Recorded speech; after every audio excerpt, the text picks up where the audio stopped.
জনগণের মধ্যে একটা নতুন রাজনীতি এবং নতুনভাবে আমাদের পলিটিক্যাল কালচারটাকে গড়ে তোলার যে আকাঙ্ক্ষা তৈরি হয়েছিল সেটাকে তারা ধারণ করতে পারবে।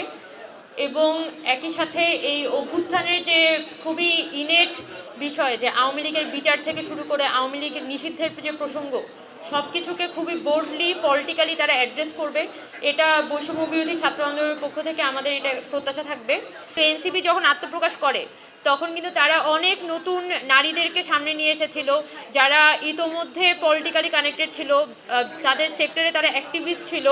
কিন্তু যখন তাদেরকে এনসিপি নতুন করে পলিটিক্যালি এনগেজ করার সুযোগ পেয়েছে, আমি আশা করি যে তাদের যে নারী হিসেবে এবং নারী নেতৃত্ব হিসেবে তাদের যে যোগ্যতা, এটার সর্বোচ্চ বহিঃপ্রকাশটা আসলে এই সংগঠনের মধ্য দিয়ে ঘটবে।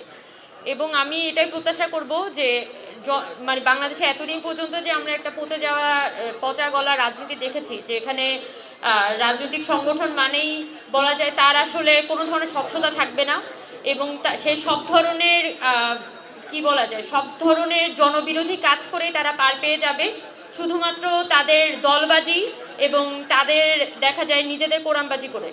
কিন্তু আমি আশা করব যে এনসিপি হচ্ছে সেই জায়গায় অনেক বেশি জনমুখী হবে এবং জনগণের কাছে সবসময় তাদের একটা জবাবদিহিতার কালচার, জবাবদিহিতার সংস্কৃতি তারা রক্ষা করবে। এবং আপনারা যারা চট্টগ্রামে আছেন, ডেইলি বেসিসে কাজ করে যাচ্ছেন, সাংবাদিকতা করছেন, রাজনীতি করছেন, এটা আপনাদের দায়িত্ব এই বিচারগুলো নিশ্চিত করা।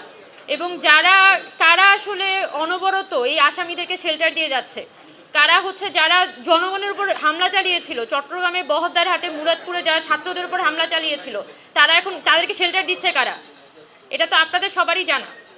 তো আমরা এক্সপেকটেশন থাকবে যে আপনারা যারা চট্টগ্রামে আছেন, এখানে রাজনীতি করছেন, এই চট্টগ্রামের রাজনীতিকে পুনরায় ঢেলে সাজাতে এবং আওয়ামী লীগের বিচার নিশ্চিত করতে আপনারা সর্বোচ্চ ভূমিকা পালন করবেন।